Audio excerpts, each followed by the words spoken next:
Today, Ms. Power is the Anna Lynn Professor of Practice of Global Leadership and Public Policy at Harvard's John F. Kennedy School of Government. Her book, A Problem from Hell, America in the Age of Genocide, explores why the U.S. government did so little to stop the major genocides of the 20th century. It won the 2003 Pulitzer Prize for General Nonfiction, the 2003 National Book Critics Circle Award for General Nonfiction, and the Council on Foreign Relations Arthur Ross Prize for the best book in U.S. foreign policy. Her New Yorker article on the horrors of Darfur won the 2005 National Magazine Award for Best Reporting. Ms. Power recently spent several months working in the office of Senator Barack Obama as a foreign policy fellow. And currently she is writing a political biography of Sergio Vieira de Mello, the UN High Commissioner for Human Rights and Special Representative in Iraq, who was killed in the Canal Hotel bombing in Baghdad in August of 2003. The title she's chosen for her lecture today is Iraq's Collateral Damage. I'm pleased to present to you Ms. Samantha Power.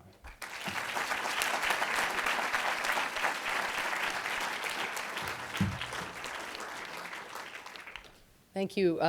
It's a great pleasure to be here. I always find it a great idea in the abstract whenever Yale asked me to come back, because I went to college here, of course, Davenport College. But then when the day actually is upon me, I find it actually more daunting than delightful. I like the drinking at the end of the day. And I'm very glad that the talk precedes the meal, but it's just very, very intimidating. I feel like it's sort of infantilized every time I come onto this campus. Anyway, what I'm going to do is talk about Iraq's collateral damage, perhaps not in the way that is readily apparent by the title of the talk. Often, well, for the most part, when one hears the term collateral damage, one thinks about the military calculation related to proportionality. Is the collateral damage that hitting this particular target causes, is that proportional to the good that eliminating that target does to the military advantage that it serves? I'm not going to talk about that. We can talk about it in the discussion period or in the questions. Laws in war and deviance from laws in war, or compliance with laws in war with the U.S. military in Iraq. What I'm going to talk about is the damage that Iraq has done to America's other foreign policy objectives, and try to think with you about how some of that damage can be undone in advance of the dawning of the Obama administration in January 2009. Anyway, so what I'll do is I'll break the talk up into sort of three phases. The first is the pre-Iraq world and where we were prior to making war, and there I'm going to do two phases, pre-9/11 and post-9/11 pre-Iraq. Then the collateral damage, and actually lay out what I take to be the most harmful collateral effects of this war. And I'm going to spend very little time talking about the damage that Iraq has done to Iraq. So again, we can talk about that in discussion. And then thirdly, what do we do from here? How can we undo some of this harm? So first, in the pre-Iraq phase of the human condition here in the United States, and the pre-9/11 phase, it's very hard to remember now, perhaps, but there was almost no appetite from the early 1990s, from around 1993, 1994, you saw a steady decline in interest in foreign affairs in this country, manifested, of course, in the Republican victory in November 1994 and the takeover of the Congress, manifested in the closure of news bureaus abroad by the New York Times, by the Washington Post, by even the sort of stalwarts of international reporting, especially true in television. The phrase, "it's the economy, stupid," of course, was the mantra of the 1992 elections. And this insufficient attention to events abroad had very harmful consequences in places that I have written about, like Rwanda, and elsewhere. Africa was, in the wake of Somalia especially, really just the dark continent, quite literally, in that it was a place that had very little light shed upon it. But it also affected the Clinton administration's attention to al-Qaeda, and it, of course, prior to 9/11, the Bush administration's attention to real national security threats, despite the ever incrementally more devastating and more tactically shrewd attacks by al-Qaeda. It was a phenomenon and a threat that was not given the attention in the bureaucracy or the resources that it warranted. Now, again, taking us back prior to 9/11, there was something in the United States, and the young people here haven't, I don't think, really had to live it, but it was called the Vietnam Syndrome, and it persisted, especially in progressive circles, but really throughout the country, and it was a constant sort of, one would describe it as a loss of faith on the part of the military, that they would get the political support that they needed if they went to battle. On the part of the public, and especially the progressive public, a real skepticism about the desirability of America wielding its weight around the world, and some real insecurity about America's competence also in the realm of military intervention. Now, when one looks back, one can almost say that the Gulf War vanquished the Vietnam syndrome. There was a sense of possibility. You could mobilize international coalitions. There were new rules in the wake of the fall of the wall.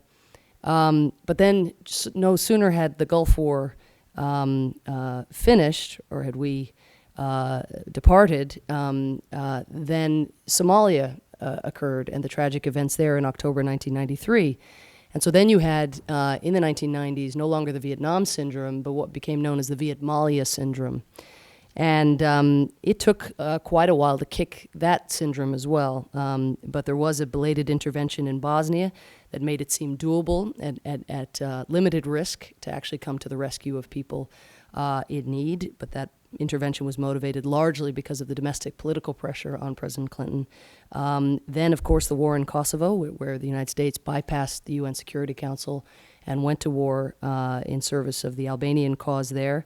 A war that people, unfortunately, very, very quickly forget was actually almost lost. I mean, it was going to always be very difficult for Serbia to, quote-unquote, win. But as is true with the terrorist networks today, not losing is winning. And if it weren't for the Russian decision to bail the Clinton administration out and put significant pressure on Serbia, that war would have gone on much longer. There was a true panic in NATO headquarters. But anyway, that was remembered as a victory. The British got involved in Sierra Leone and came to the rescue of a struggling UN peacekeeping force there. And that went relatively smoothly, which nothing had really done in Sierra Leone for some time. And so suddenly, the Somalia syndrome, not exactly suddenly, but incrementally, in the late 1990s, it began to become something of a distant memory. Among Democrats, we heard the tentative introduction of the Clinton Doctrine, which was a doctrine that basically said if we have the capacity to help large numbers of people in need, and we can do it at reasonable risk, we should do so. The United States had taken no casualties in its intervention in Bosnia and its relatively lengthy occupation with NATO of Bosnia. And in Kosovo, the only casualties it took were those from an accident. East Timor in September 1999 was not very much unlike Kosovo, was actually a consensual intervention, but it was Indonesian consent after sustained diplomatic pressure, urgent diplomatic pressure and isolation by not only Kofi Annan and President Clinton, but also by the ASEAN countries and even by China. So again, there was a sense of, wow, in these tiny little places, maybe it isn't so hard after all. And again, among Democrats, at least in the mainstream of the Democratic Party, there was an idea that can implies ought. That is, if you can do it, as Clinton said, at reasonable risk, maybe you should plow ahead. And Tony Blair was, of course, at the forefront of that perspective as well. In the Republican Party, there were some who shared this belief, but there was also, of course, this is pre-9/11, a deep, deep skepticism about what was known as social work. Condi Rice wrote an article in Foreign Affairs just before becoming National Security Advisor, and none of you who know Condi Rice today would recognize the author of that work, nor any of her prior work. And so 9/11, again, which I'll come to, constituted a major rupture for many thinkers who were provided the underpinning or the rationale for what has occurred both in Iraq and thereafter. If one had to sum up the kind of ideology or the theory that drove pre-9/11 foreign policy, I would describe it as mercantilist realism. Realism of the traditional sense, in the sense that you still saw partnerships based on the old Cold War saws of the enemy of my enemy is my friend, or he may be a son of a bitch, but he's our son of a bitch. But thrown in with that was a kind of liberal democratic belief, a free market proselytizing ethos that held, in Tom Friedman's memorable words, that no two countries with McDonald's in them had ever made war with one another. And so it really was a belief that if you could propagate the American system by example, but also by diplomatic and economic incentives, that the world would be a much safer place. And this, of course, abetted the retreat from foreign engagement, because if the invisible hand is going to work anyway, then you can actually afford to hang back and focus on your domestic troubles. If one looks, again, in the pre-9/11 world at the relationship with international institutions, I think in the Clinton administration, despite lots of misremembering on the part of Clinton administration officials today about how great they were on international institutions and international law, the attitude was very much multilateral when we can, unilateral when we must. The Bushies took over and the order was reversed: unilateral when we can, multilateral only when we absolutely, positively must. And of course, this had an effect on U.S. legitimacy. It even did in the Clinton years, although the illegitimacy or the mounting illegitimacy was less evident. With the end of the Cold War, there wasn't an overarching narrative that forgave this kind of defection from international rules, at least among our allies. So there was a brewing discontent with U.S. power and its unwillingness to be constrained by things international.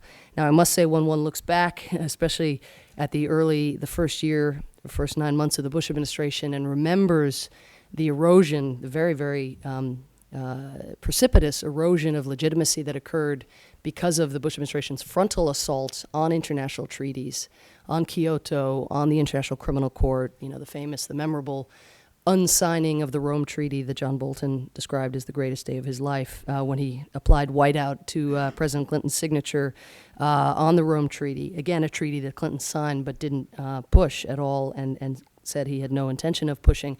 But when one looks at that precipitous and how different it was to sign and kind of wish the ICC well versus actually threatening to kill the court and using America's economic and military leverage to try to get others to pull away from the court.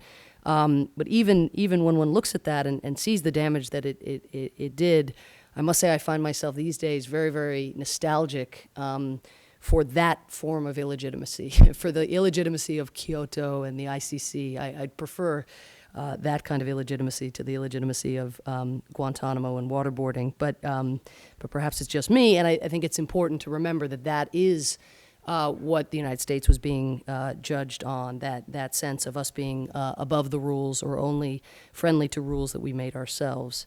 Now, in that pre-9/11 world, I say, because I imagine there are a fair number of Darfur related students here, so it's just in the realm of human rights and genocide prevention. One of the kind of interesting things that was happening before 9/11 that I think has gotten, incredible steam since then, is the dawning of a recognition in certain quarters in this country that you simply can't trust states, democracies, to do genocide prevention or to promote human rights on their own. They will forever be doing cost-benefit analyses, and in democracies, citizens tend to elect leaders to advance their interests and not the interests of imperiled peoples abroad. And so in the pre-9/11, post-Rwanda world, you started to see the stirrings of a movement with some very interesting and strange bedfellows partnering and attempting to, again, mobilize what now is talked about as a permanent anti-genocide constituency. And I'll talk again about that in the context of Iraq. Then 9/11 happens, and that context that I've attempted to establish here it changes, of course, overnight, the context in which American foreign policy makers make their decisions. First of all, in the immediate wake of 9/11, the world united around the United States and its victimhood, a very novel feeling for us, of course, in this country, that sense of vulnerability, but very, very novel for people outside the United States to view the United States in that way, with that kind of sympathy. People remember the headline, of course, in Le Monde, "We're all Americans now," and even Yasser Arafat giving blood for the victims of 9/11. Now, I wouldn't call this legitimacy exactly, because it was, of course, ephemeral and perhaps necessarily ephemeral. But there was a certain store of political capital that the attacks of 9/11 gave the administration a huge amount, of course, at home, but even internationally there was a relative unity around the idea that the United States would respond, and a recognition that that response would in all likelihood be military, at least with regard to those who were responsible for the attack. So with 9/11, suddenly all those foreign news bureaus that had shut down and the waning foreign aid budgets, the foreign aid budget, I believe, for the year following 9/11 for the next fiscal year was doubled that from before, when President Bush had made pledges not only to not do nation building, but to cut back even further on this social work. As I said, the news bureaus opening up all over the place, although very selectively, of course, in countries that were deemed relevant to the so-called war on terror. And very interestingly, from a human rights perspective, these old saws of the Cold War about the enemy of my enemy, and he may be a son of a bitch, and so on, came under scrutiny, because when one looked at the enemy of my enemy idea, one noted very quickly that Saddam Hussein was backed in the 1980s because he was the enemy of Iran, so he was deemed the kinder, gentler dictator in the neighborhood. Saudi Arabia was an example of a country that we partnered with on the grounds that better to have a country like that on our side, given the oil interests and so on.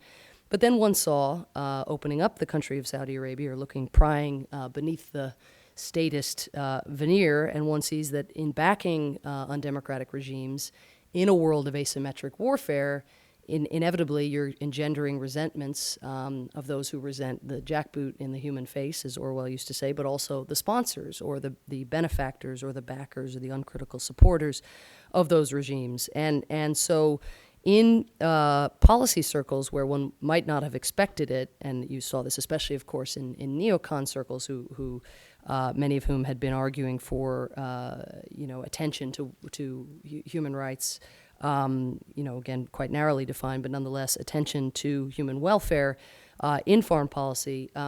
But you saw the beginnings of that conversation, a real shift in the Republican Party as a whole, and certainly in the administration that was governing our country. Part of the new recognition also was that failed states, which had seemed absolutely the worst places that any country in its right mind would expend resources or send troops, were suddenly seen to be very, very dangerous. So nasty repressive states and failed states commanded new attention for self-interested reasons, on the recognition, as President Bush put it in his second inaugural, that security and liberty are intertwined, and that we will be safer over time the freer countries are. Now, I know many of you are skeptical about that rhetoric, and we'll come to it in Iraq. But the one thing I will say is that these correlations were in fact noticed. Whether there was rollout on policy, or whether our relationship with Pakistan or Saudi Arabia changed sufficiently, or should have changed, even if you're looking at Saudi Arabia from a human rights perspective, it's very hard to know exactly what the particular conduct of Washington should be. But I do think it's important to note that these conversations were happening for the first time, for good or bad. I mean, we will see how some of that language, of course, was hijacked.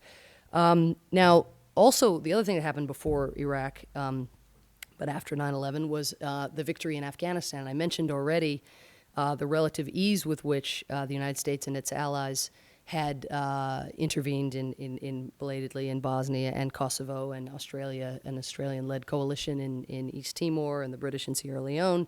And then suddenly the hardest place on earth, the place that tied down a zillion Soviet divisions, the war in Afghanistan proved in the short term, in the eyes of, oddly enough, people within the administration, to be a cakewalk. And if we had the Vietnam syndrome vanquished by the Gulf War, if we had the Somalia syndrome rendered suspect by Rwanda, but let's say vanquished, at least temporarily, by Bosnia, and the success in the Balkans of the military approach, the Taliban added a new dimension and to this sense of, wow, American power is we're so technologically supreme that even we can even succeed in the hardest terrain on the earth. And there was a true hubris, a very, very dangerous hubris that pervaded when coupled with ideas about dictatorships and failed states, of course, could lead to an incredible proliferation of military engagements. If you believe that the costs of not doing anything about failed states exist, if you suddenly believe that they may come back to haunt you, and you believe that there's almost no costs to getting involved militarily, or that every intervention is going to be a cakewalk, then you end up, sadly, conducting a war much like the one that was conducted in Iraq. The other point, and then I'd like to get to the collateral damage of Iraq, but the other point that I think is really important to remember, and very hard to remember right now at this moment in history, but is that in the wake of Afghanistan, it wasn't just U.S. Planners, neocons, and others who thought that the United States could have this great success abroad, expending few resources, and that people would just melt away in our paths and maybe even believe that they would adopt our way of life. But on the part of rogue actors around the world, there was a true terror of this U.S. hyperpower now run amok. And the best example I can give you of that is the government in Sudan, in fact. After the war in Afghanistan, President Bashir, who we hear a lot from today with a very, very different tone, threatening, jihad, and saying that any UN force in Darfur will be greeted much the way Hezbollah greeted Israeli ground troops recently. But that kind of taunting would have been literally inconceivable if you had talked or heard from President Bashir in the wake of the war in Afghanistan, the wake of 9/11. He was so sure that Sudan was next on the hit list that after 20 years of civil war and 10 years of an on-again, off-again, very unimpressive peace process, he scurried to the table and very quickly made peace, thanks in part to John Danforth, the U.S. mediator. But today, even somebody of John Danforth's stature, and Darfur has nobody of Danforth's stature in play, but it would take, President Clinton or somebody of that stature, perhaps, to make the government in Sudan budge today. So immune does the government feel. But I'll get to that in a second. Sudan in those days was so terrified of the stick that the carrots dangled in order to shore up a peace, and that peace, of course, was between Khartoum and rebels in the south, in southern Sudan, that they scurried to the peace table and just before the war in Iraq signed a peace deal that is holding imperfectly to this day.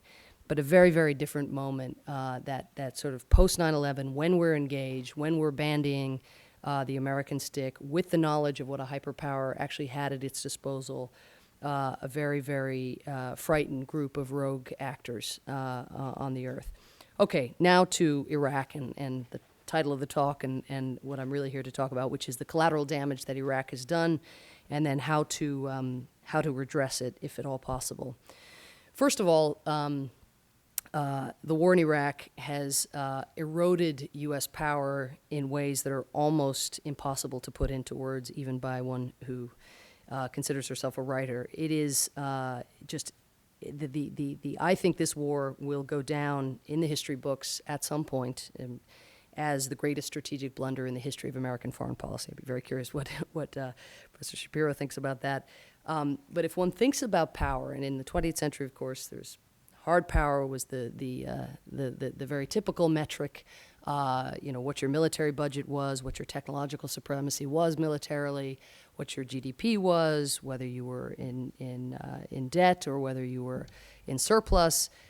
What was your hard power? What were those tangible things that you could rely on as a country? In the 21st century, that hard power, of course, is still going to be incredibly important. And when one looks at Iraq and the effect that Iraq has had on those two variables, it's hard to see it as anything other than catastrophic. The overstretch of the U.S. military, the exposure of the weaknesses, whether in terms of the kind of armored equipment and so on that we supply our soldiers, in terms of the thinness, in fact, of the roster, and people having to be summoned for third and fourth tours of duty, National Guard and reservists, and the erosion. I mean, that's not just evident to families who have to live with those consequences. That thinness is evident now to people all over the world. And then just the mere fact, of course, of fighting now two wars and having active battlefronts and ever more active battlefronts in Afghanistan and in Iraq, profound overstretch. The fiscal deficit, of course, has been run up. The Iraq has been paid for on the backs of social spending, of course, domestically, but also future programs and spending and so on. So just the hard power. We have a hard power problem, in fact, even though we are still have a military budget greater than that of the next 30 countries combined, and our GDP vastly exceeds that of even China and India combined. So on the hard power front, we're overstretched, but we remain, of course, atop the global hierarchy. But what I'd like to suggest in this realm of power and really draw attention to in the context of Iraq is that in the 21st century, I think it's essential that we in the United States adjust our understanding of what power is. And power is hard power in part, but power is influence and is best measured by influence. And the components of influence are our military and our economic resources, of course. They're always going to be predictive in certain domains. But there are two other very, very crucial ingredients apart from hard power that I think comprise influence. And those are other people's perception that we are using our power properly, namely legitimacy, and crucially, and much less talked about, other people's perception that we use our power competently. And so if you take hard power, legitimacy, and competence as the variables that comprise influence, there is just, again, no question of the damage that Iraq has done.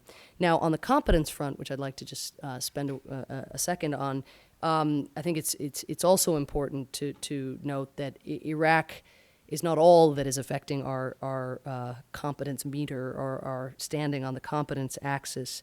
The twofer of Katrina and Iraq in the same calendar year, it just has really been devastating. I mean, to go from being the country, again, whether people liked the United States or not, there was still an impression that the United States was the country that put the man on the moon, that rescued Europe from 2 world wars, that gave the world antiretrovirals.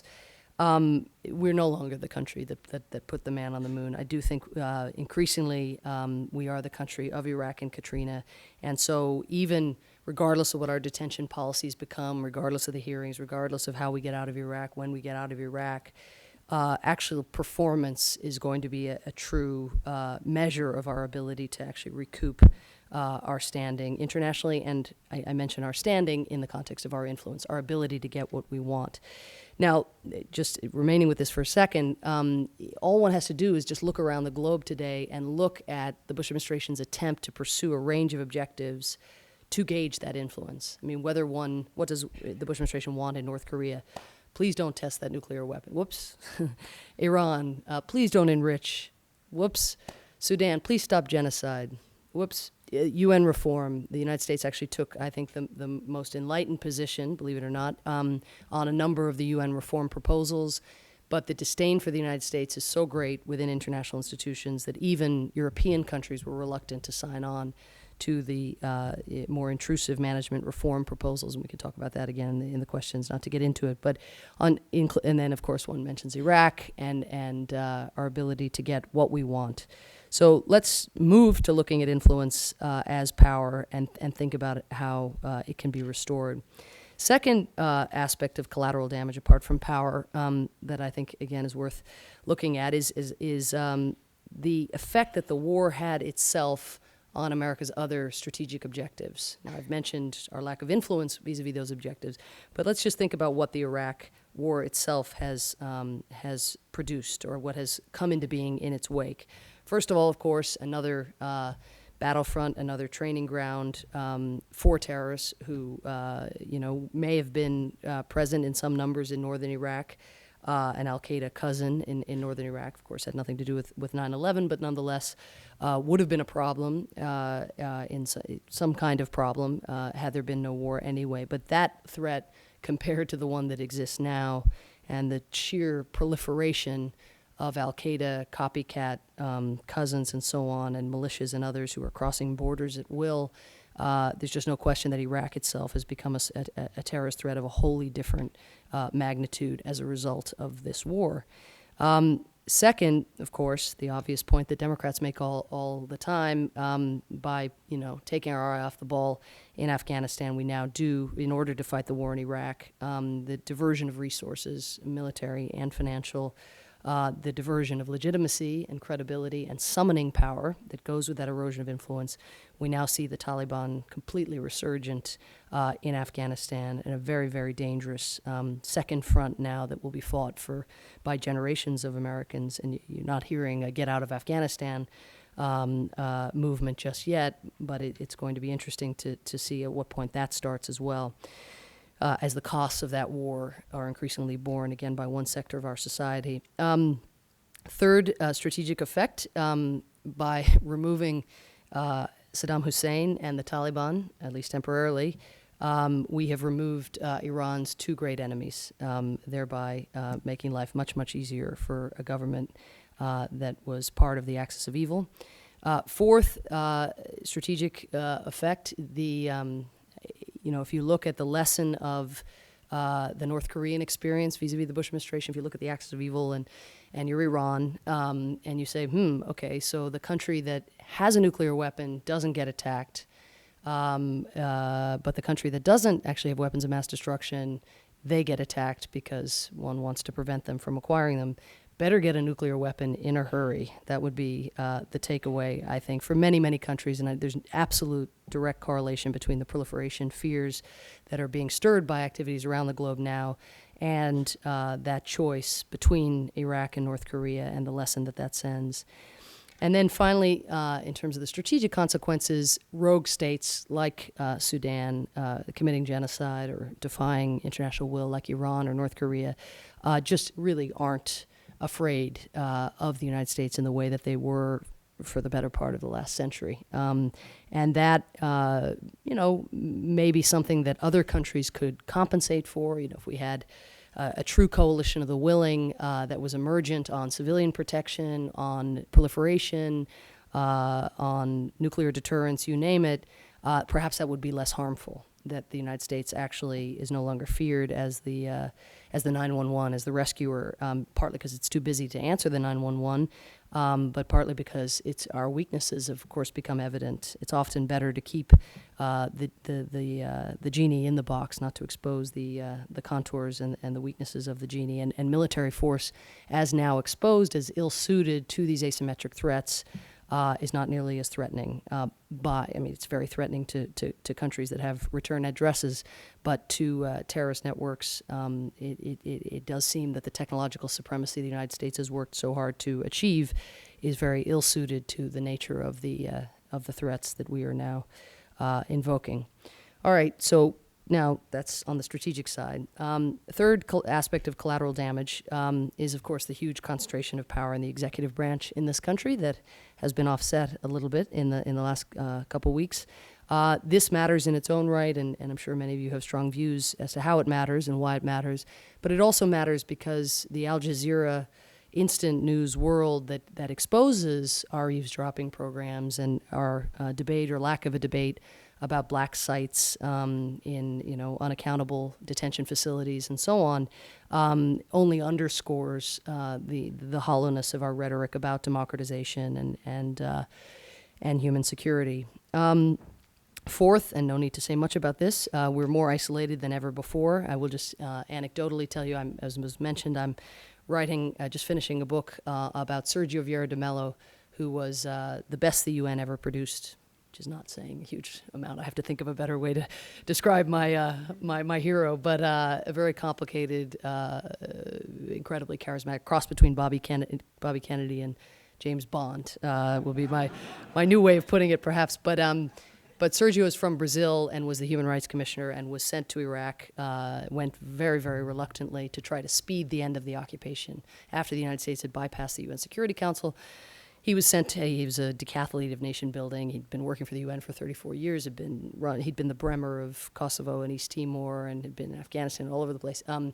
And he was, and 23 others were the victims of the first ever suicide bomb in Iraq. It's very hard to remember now, but he was blown up on August 19th, 2003. And I just, I'd come to the part of the talk in talking about collateral damage, about our isolation or about the suspiciousness about the United States, and it dawned on me that this would make a good anecdote. But just when I went to Brazil, I did a lot of work. I spent about 9 months just reporting the last 3.5 hours of Sergio's life, because he was under the rubble for 3.5 hours alive. And like everything to do with Iraq, we bungled the rescue, unfortunately, because we had actually, despite predicating the war on a link between Saddam Hussein and terrorism, we had no preparation in our armed services for actually responding to terrorist attacks against civilian targets, believe it or not. So when the first ever suicide bomb went off, it was pure chaos, and there was no command and control and so on. So spent a lot of time looking at that, and then went to Brazil. I've been to Brazil a half dozen times to get to know his family and so on. And amazingly, I have not met a single person, either related to Sergio or in his inner distant circle, or complete strangers who I've met through doing media and American foreign policy and so on. I've not met a single Brazilian who believes that anybody other than George Bush killed Sergio. And to me, that was the most stunning thing. George Bush did not kill Sergio. Zarqawi killed Sergio and 23 others. But that is the extent, and that's Brazil. That is not Pakistan. The fifth aspect of collateral damage, I'm going to pull us out of this vortex of despair here in a minute. But I think perhaps not we don't think enough about, but the degree to which having these wars and these policies, however one wants to define them, over the last 3 years, including Iraq, but also our policies on elections in Palestine and our reaction to Lebanon and so on, but crucially with Iraq, the degree to which the association of democracy, which we promote with regime change, undermines the ideals and the concepts themselves. And you just see in all kinds of moderate Islamic circles a distancing by dissidents and independent voices from the language of democracy, not from their own ideals, of course, but a real reluctance to be associated with anything that is itself associated with the imposition of democracy by military force, which is seen, of course, as a contradiction in terms. And we can talk about that again in the discussion, but this taint of the ideals that actually probably will be central to containing terrorist threats is something that somebody has to recalibrate and reclaim. The principles that will at some point hopefully undergird a more stable world. Sixth, and then there's just one more point of the collateral damage. Sadly, humanitarian intervention, such as it was not a long life that it lived, but it is dead. The concept, there is all kinds of rhetoric around the responsibility to protect, as many of you know, especially the Darfur advocates among you. And you could say that is a normative placeholder and a very important consensus and benchmark to have put down in the ground, but the reality is, for all of the talk and even the General Assembly consensus, that there is a responsibility to protect. And for those of you who don't know, the young people are forever referring to this R2P, responsibility to protect, and a lot of people who are of a slightly older generation, think that that is a Star Wars character. But the responsibility to protect is the idea that when a state and a sovereign has the first and foremost responsibility to protect its citizens, and if they abdicate that responsibility, it vests to the so-called international community. And it's a wonderful concept. It was meant to be an antidote to the fears and suspicions in the South, in the developing world, that people like me and other humanitarian hawks were talking about a right of intervention. And people in the South were obviously not anxious to see Western countries meddling and using the language of humanitarianism as cover for other ends. So Gareth Evans and Mahmoud Sanoun came up with this other concept, which then was meant to soothe states and to console them that, in fact, they had the first and foremost responsibility. And in the UN General Assembly last fall, all the countries of the General Assembly agreed that this responsibility existed and that they were on side. Now, the problem with the great concept, but that there's not a single country on the earth that actually wants to exercise the responsibility. So lots want to talk about it. And clearly, the United States was not a country that took the lead in many cases on genocide prevention, as those of you who know Rwanda well know. But now, taking note of the U.S.'s inability to actually gather or rally troops from other countries, and the total unwillingness, reflexive reluctance on the part of middle powers like Canada, Turkey, Japan, any of the European powers, to step into the void that exists while the United States is this tainted internationally. That reluctance to step into the void is, at this point anyway, fatal to the concept. And so that is actually my seventh point as well. Sort of even apart from humanitarian intervention, other countries are using Iraq as an alibi, largely, because they are making judgments about whether or not to step up on civilian protection or on other issues on the basis of their own cost-benefit analyses. But Iraq has provided them with a very convenient stalking horse. And again, in fairness, on the cost and benefits side, the sort of very sloppy lesson learning from Iraq, namely, if that's what happens when you go and help people, better stay home, which is the lesson that some are taking, has left us really bereft of a community of individuals, even within states, in governments, who are willing to stick their neck outs on behalf of civilian protection. Now, again, related to this, the countries defecting and not stepping up to create a kind of global posse or to tend to the commons, it is just very, very important to note that in the 1990s, if you wanted to get a Chinese dissident, if you were a human rights advocate, let's say, and you hoped to see a Chinese dissident freed, or you hoped to see antiretroviral drug prices brought down, patents removed, et cetera, if you wanted to see intervention in Bosnia to close down concentration camps, you went to Washington. Now it's unclear, with the exception of the patent issue, where you go, in fact, when you want to see intervention in Darfur. The students here have done such an amazing job pressuring the Bush administration, which would much prefer to be aligned with the Sudanese government, to be doing counterterrorism work, to be shoring up the peace deal with Christians in the South, to be extracting oil. I mean, like most states, this is ours is one that would prefer to have those kinds of dealings at this time. But because of the domestic political movement, President Bush has really been forced to put Darfur front and center.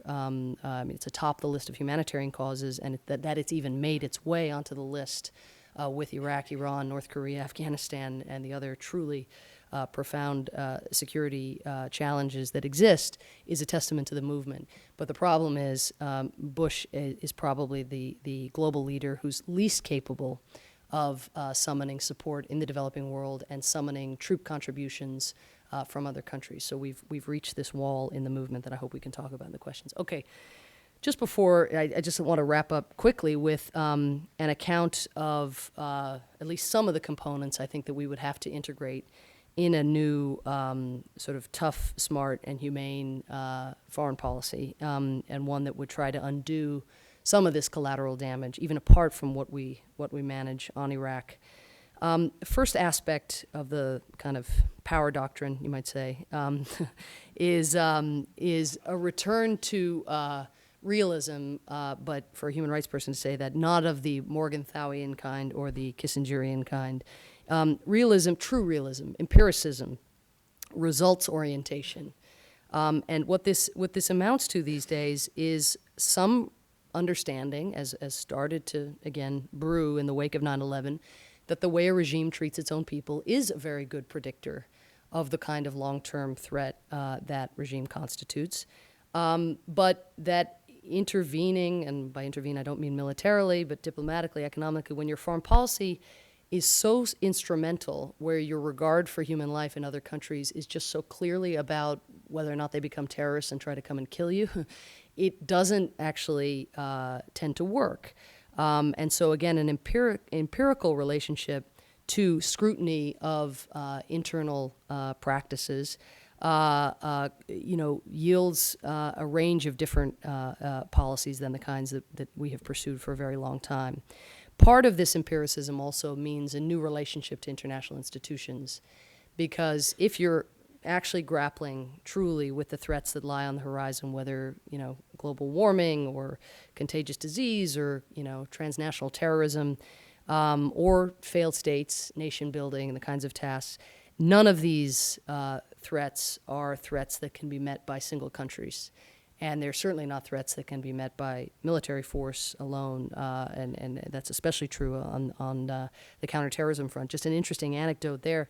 I recently heard the head of MI6, recently stepped down head of MI6, talk about recruiting intelligence operatives, basically spies, and contrasting what it was like in the Cold War. Apparently served for decades. I guess they always do. But he said that people in the Cold War behind the Iron Curtain used to just fall over themselves to be a part of the effort to bring down communism.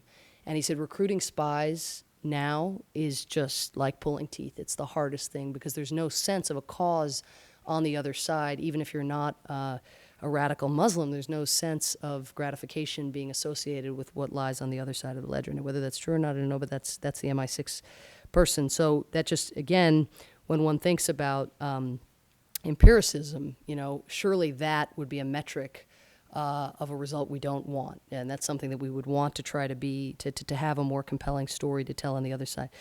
I started to talk about international institutions. The UN is such a tainted enterprise, not only because of the scandals that have beset UN operations, whether oil for food or peacekeeping scandals and so on, but the UN largely, of course, is the sum of the states that comprise it, and especially the most powerful states on the Security Council.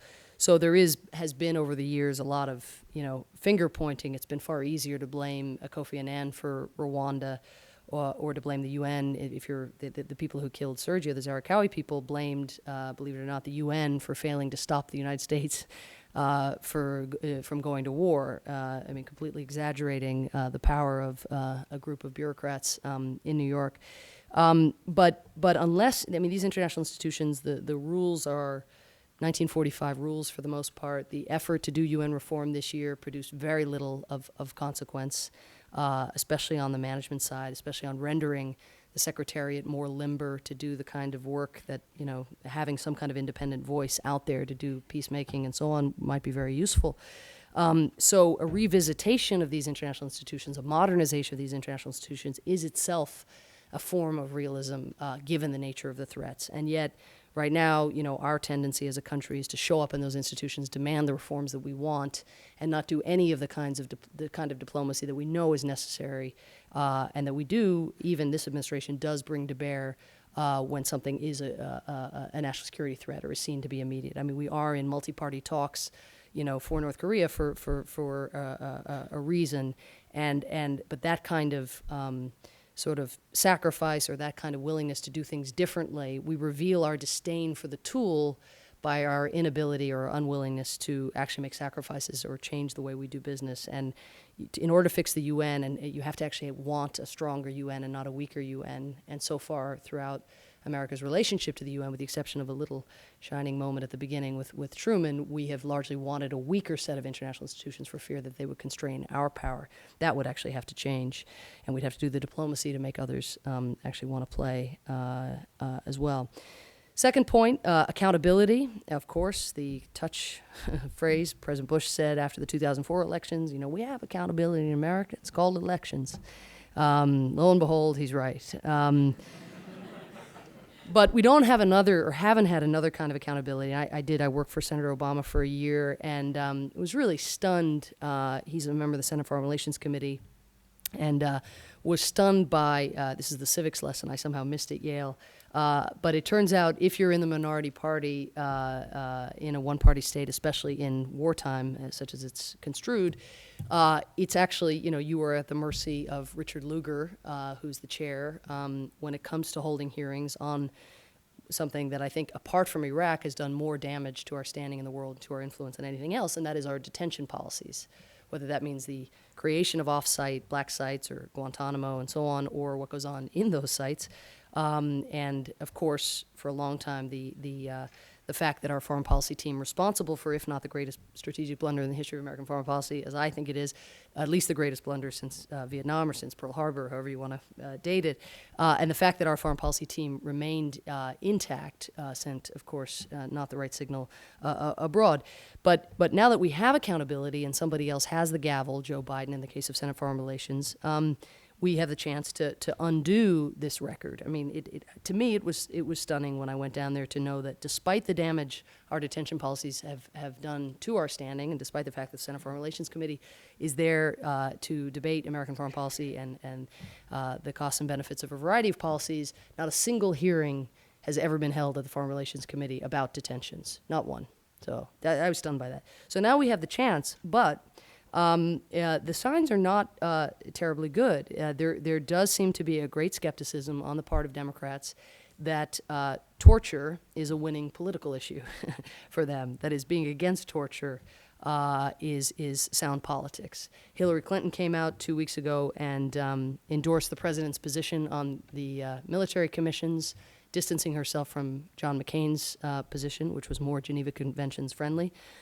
In doing that, she invoked the ticking bomb, the oft-invoked, never yet seen ticking bomb, and the need to be able to use truly coercive interrogation techniques in such a circumstance. John Kerry had Bob Shrum do, or Bob Shrum had John Kerry do, focus groups in the 2004 election in advance of the 3 presidential debates around Abu Ghraib as to whether it would be in John Kerry's advantage to bring up Abu Ghraib in the debates, and the answer was no. And so Abu Ghraib, if you go back and check the transcripts, was never mentioned in any one of the 3 presidential debates, despite the damage that America's involvement in torture has done to American foreign policy. So this is a very big worry, but so accountability, I think we have to see it in a far thicker form. Just 3 more points, and then over to you. Third is very relevant to the Darfur students among you. You can't do morality a la carte. It is actually, turns out, impossible, and I hate even the language of morality now. It's terrible. I mean, you can't do human rights a la carte, however you want to put it. But when President Bush, because of the political pressure, denounces genocide in Darfur, and then stands up at the podium and endorses waterboarding, or Dick Cheney says waterboarding is a no-brainer, it has moved beyond the kind of traditional selectivity, you might say, or hypocrisy or whatever of foreign policy making. I mean, consistency is probably, it's something one can aspire to, but not something one can achieve in foreign policy. But this degree of disconnect, simply to the naked ear abroad, yields people, even I was just up in Canada speaking to the foreign ministry there, and even in Canada, I mean, you can't do better than Canada, presumably, conservative government, et cetera, but they literally want to know what is really going on with Darfur. Like, what is Bush actually up to? It has to be about something else. It can't actually be about genocide. And that's because of just the canyon that separates our relationship to principle in one area and another. I think you can see this also in the detention policies. In fact, to a large degree, when John Bolton says the ICC, the International Criminal Court, is going to be dead on arrival, unsigning it is the greatest day of my life, et cetera, that's like a day in the life of John Bolton, or a particular love affair that he has with the International Criminal Court.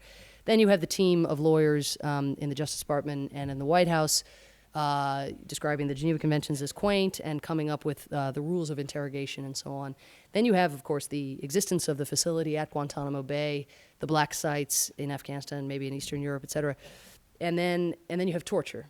Now, for us, we can, at least I can conceive of a number of different individuals, some overlapping, but making judgments, creating those facilities, creating the rules in those facilities, dealing with the ICC. They're sort of separate. They're related. They're part of a certain ideology for sure. But to the naked eye, in fairness, it just looks like we don't want to be subjected to the scrutiny of the International Criminal Court. We don't want the Geneva Conventions to apply, and we want to hold prisoners far away from media or legal scrutiny so that we can torture. The a la cartism that might have worked in a non-global age when not everything was as transparent now is definitely a thing of the past. Okay, fourth point for correction, mid-course correction, is in the realm of democracy promotion. I mentioned earlier that democracy is associated with regime change. It's also associated with electocracy. There is a sense that the United States' commitment to democracy begins in the weeks before an election and ends just after the votes have been counted, that elections are finish lines. In most societies, however, in developing societies especially, elections are more often than not, they're certainly expressive events, but they're also seen as enabling devices, ways of as it were, throwing the bastards out. And the really tough work, of course, begins in the wake of elections. And here, I'm not even just talking about Iraq or Palestine, but whether it's Congo or places that are very sensitive these days. What it would seem to me that if democracy is merely going to be defined as electocracy, as I think we have done too often, not just in this administration, but we've done often in the past, that it would be better to actually condition our foreign aid and our engagement in societies through international institutions, but around a concept that is thicker than elections and thicker thus than democracy, because I do think the term has lost a lot of clout in the last few years. And the concept that I think a lot about, but I don't think it's the right term, and so if somebody could come up with a better term, I'd be very, very grateful, but is human security. Because ultimately, the instrumental relationship that people have with elections is geared toward actually being able to put more food on the table, to get rid of the empty bellies in the home, and to be physically secure, to be free of violence. It's basically freedom from want and freedom from fear. And elections are the route for many, or seen to be the route. Why does Hamas win? Okay, maybe some number of voters really want to obliterate, certainly some number of Palestinian voters do want to obliterate Israel. But how many of those voters actually voted for Hamas for that reason, and how many of them voted because there was a sense that Hamas would supply physical security with its militia and with others, and crucially because Hamas had supplied social services in the run-up to the election. Fifth and final point, especially speaking at a campus, I was completely apolitical before I came to Yale, so in a campus that at least used to be a place where people would discover politics and progressivism. We have to be very careful, whether you're Democrat or an independent or progressive, however you define, but about throwing baby out with bathwater now in reaction to George Bush. And I don't mean we, even the Democratic Party and the Congress, because on foreign policy, other than accountability and oversight, and appropriation, the levers are quite limited in terms of even what to do about Iraq. But a recent poll in the United States as a whole, not just among progressives, found that 42% of Americans believe that the United States should now just mind its own business. And so I remember at the beginning I talked about the appetite for foreign engagement, having plummeted after the Cold War and come home, it's the economy stupid. There was actually the stirring of a very similar set of attitudes in this country. Just when you thought isolationism had been vanquished permanently by 9/11, there is a new version of it that is ascendant. And among progressives or liberals, I think it's especially acute. A recent poll, I think it was done about 9 months ago, so not that recent anymore, but I would imagine it remains true, polled people who self-identify as conservatives and those who self-identify as liberals and asked what their 3 top foreign policy priorities were. The conservative priorities were defeat al-Qaeda was number 1, The idea that it can be defeated and not merely contained. But defeat al-Qaeda, stop the spread of nuclear weapons was 2, and 3 was capture bin Laden. On the progressive side, the top 3 were get out of Iraq. Second goal of foreign policy was work with our allies, and third was stop the spread of AIDS. Yeah.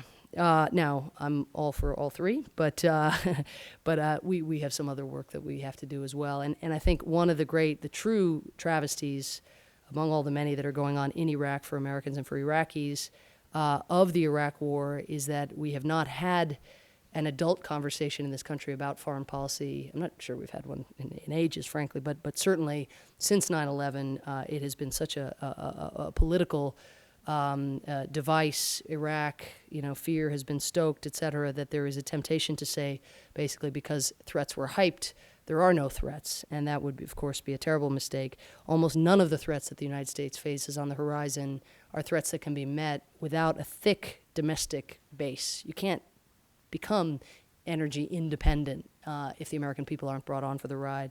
You're not going to be able to make the kind of investments in human security that will bring about a stable world, and you're certainly not going to be able to make concessions in the realm of international institutions and actually sacrifice sovereignty in the short term for a more coherent set of global mechanisms to tend to the commons in the medium and long term, unless that adult conversation starts.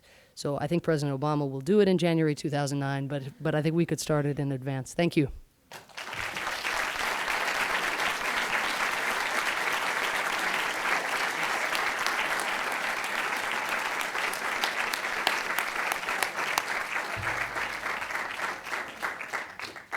Well, thank you very much for starting the conversation a little sooner than 2009, which is probably what we need to do. We do have some time for questions, so. Or comments. I don't mind comments. Yeah. Yes, sir. Are we thought of abroad as a flawed democracy because of the way we handle our elections? Well, yeah, you hear a lot of that. I mean, Mugabe threatened to send over election observers for this election, but yeah, I mean, I think that was part of it. It's good to have at least created the impression that we've cleaned it up. I mean, it's good that George Allen didn't start assailing the Virginia counting process, but cleaning that up is just a part of the larger story of us not having our act together.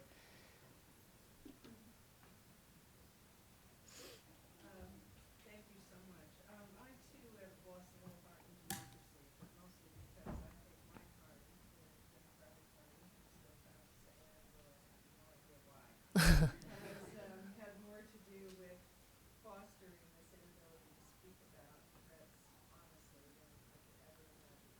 I've never talked to so many of my smart friends on such a stupid level. I was born. So that's my problem. But let me throw out one story. You said we suffered from the Vietnam syndrome, and that was cured by the Gulf War. Yeah. We had a bit of a turn down in Somalia, but that was then cured by Bosnia, Kosovo, East Timor. Yeah, that was the gloss anyway. I mean, I don't want to that's a simplification, but yeah. So it looks as though it's possible to overcome a complete collapse in our ability to influence other countries, sometimes by use of military force, maybe for the right reasons. The UN is broken, we all agree with that. There are people dying every day. It's now gone into Chad. You're talking about Darfur. Yeah. It's now gone into the Central African Republic. We're going to end up with another kind of world war. It was called World War III in Africa. Now that we're into World War IV. When does it become enough that, if my Democratic Party would actually do something other than remove Bolton as their first power, That's a fair point, yeah. they would perhaps redeploy some troops Right. along those borders, and no one really can do it with us. I feel like you're saying that all of our allies were on our side and would have come in with us, but our allies have never come in with us. They didn't come in militarily except for the British in Bosnia or Kosovo. And so I don't see the French and other people Okay. coming up with us. There's no solution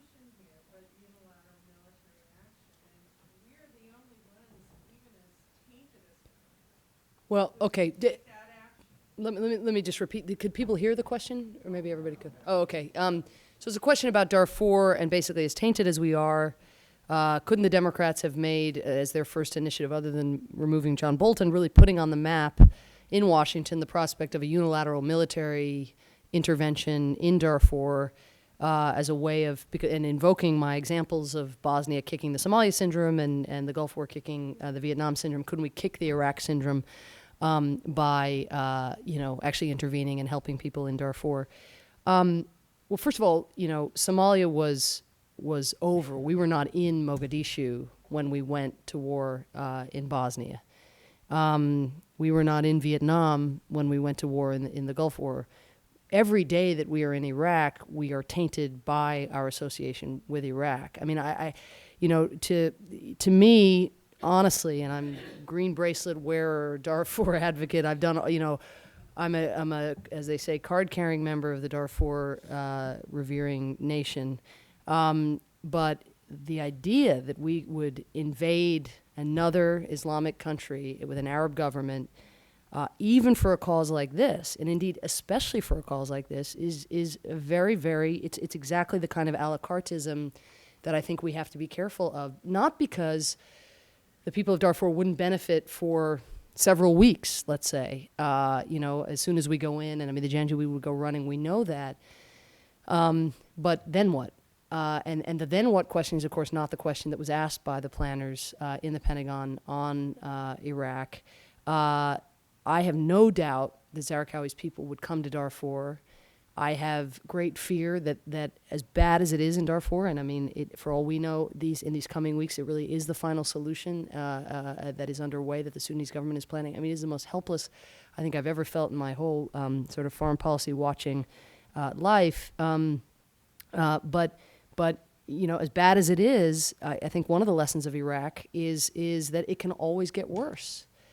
And if the jihadis were to flock there, now that doesn't mean that I'm not prepared to then give up, and I'm not sure I agree fully with your assessment of our allies. I mean, yes, we rescued them in 2 world wars, but it was the British who went to Sierra Leone. It was the British who actually prodded Clinton into going to Kosovo.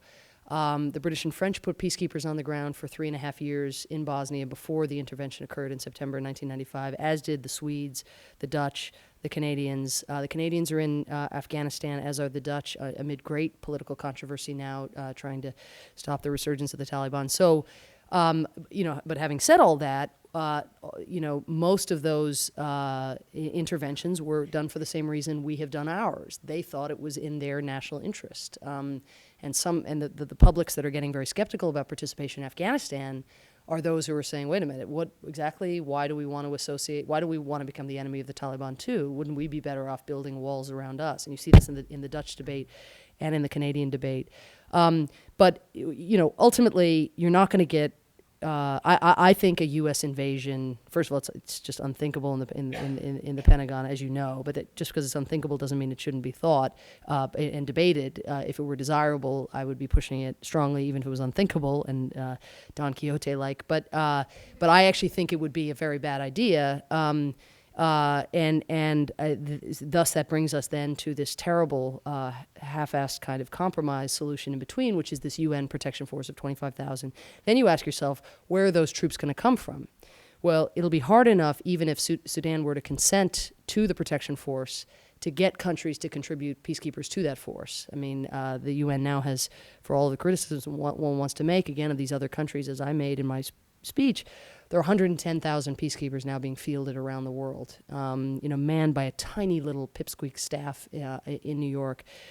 Finding another 20,000 for Darfur is really going to be a challenge, and it is going to be impossible if it is war that people are signing up for. So then what? Well, then what you got to do is you got to somehow peel away Sudan's allies, like China and even like France, certainly like Egypt and other Arab League countries.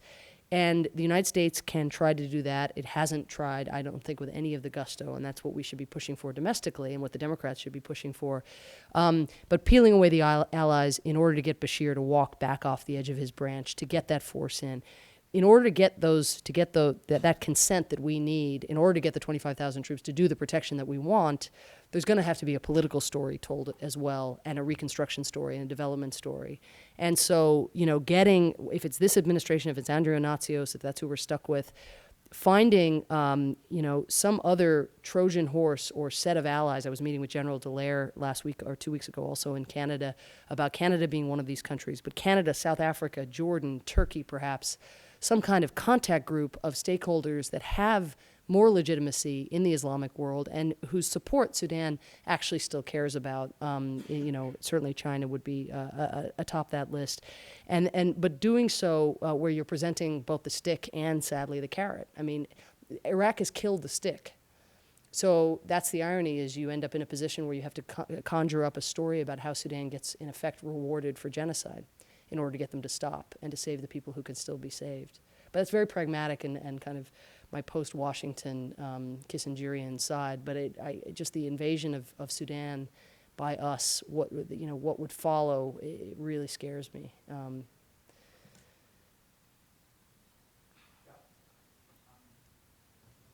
think Obama election in 2009 would be great. It's 2 years away. And I was wondering what you might have to say about, given the change in Capitol Hill, one of the things a lot of people that I've spoken to have been talking about is how difficult it will be with opposition between the White House and Capitol Hill to accomplish something on foreign policy in the next 2 years while we're waiting for you to have a chance to change the White House. What do you think the Democrats, the Capitol Hill could do in the next couple of years to address some issues of foreign policy? One of the things you mentioned was hearings. But what about other sort of proactive things within foreign policy to address some of these problems?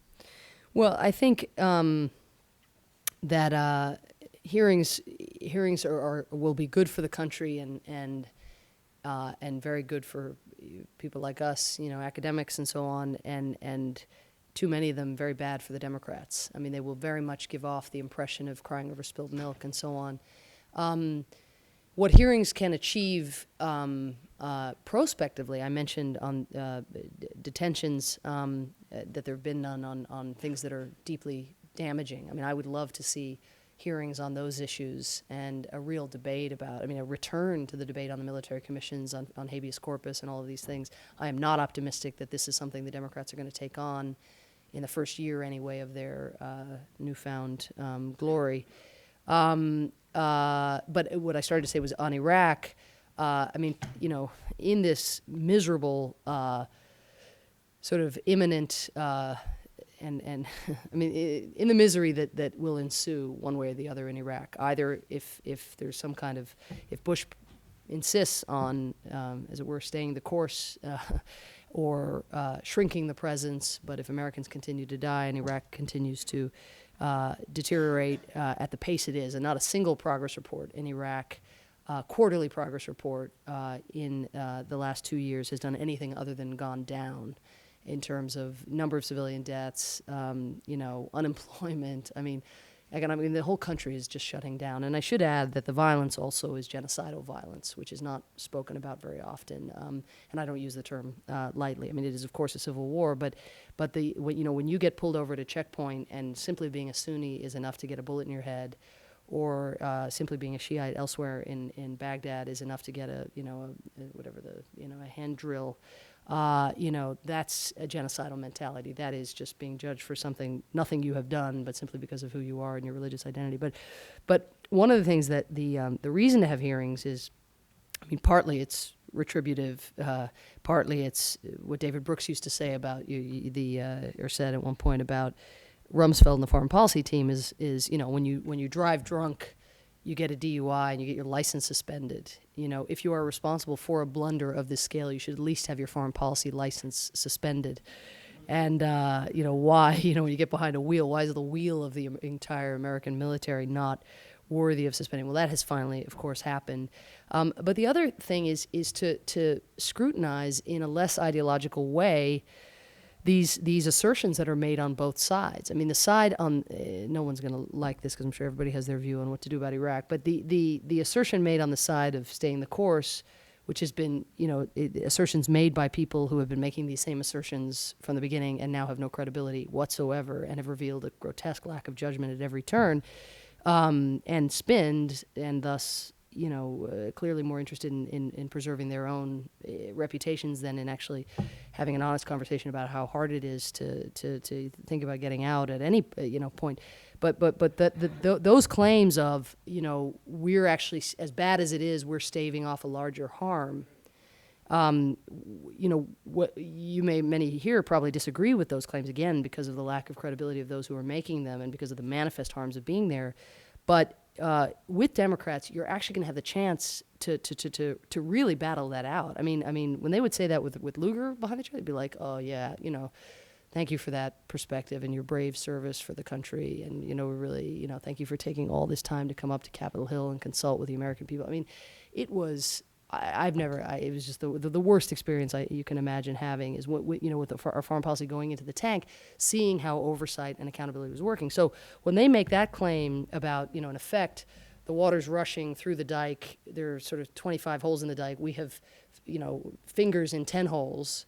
So you're feeling the 15 holes in the dike and the water coming through, but when we remove the 10 holes, then Al-Qaeda will really have a field day, then it'll really be genocide run amok. I, for one, despite having studied this for the last couple of years, I don't have any idea what American troops do in Iraq. And I don't think many Democrats do either. And so at least, there is that sort of more, it's sort of an empirical function for having, and then those who say, we should just leave, I think we really do have to grapple with those arguments, but our foreign policy architects have to be made to bring their games up. Third and final issue besides detention in Iraq is foreign aid appropriation. And, you could see perhaps in the realm of Darfur, and, the appropriators do have their finger on the Iraq spigot, so shrinking budgets for Iraq will have dire consequences for the Pentagon, for the contractors, and so on. Conceivably, money would be made available for, UN peacekeeping and Darfur and things that we have been very parsimonious about in the past. But let's be real, the Democrats are going to get blamed for the disaster. One way or the other, it's a disaster in Iraq. There's no happy story if we get out of Iraq. It's a disaster. It's going to be a disaster. A disaster for us, a disaster for them staying, disaster for us, disaster for them. It's just a question of which disaster. And that's where, somehow getting beyond rhetoric and actually trying to grapple with what these unknowables are.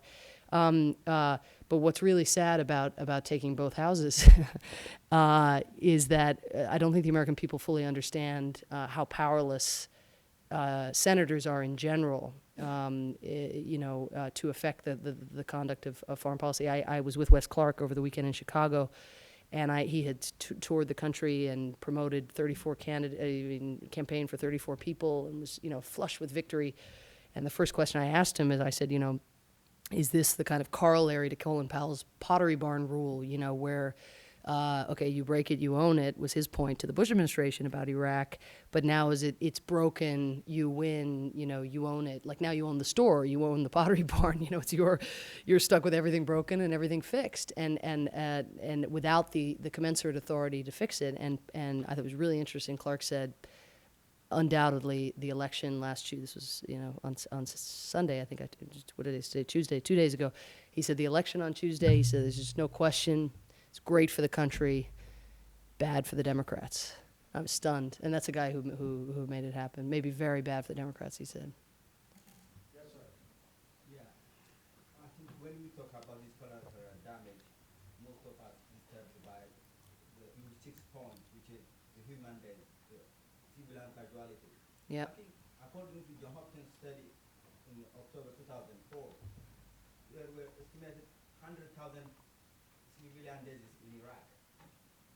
Thereafter, after 2 years, according to the Ministry of Health in Iraq, you see that number is about 100,000.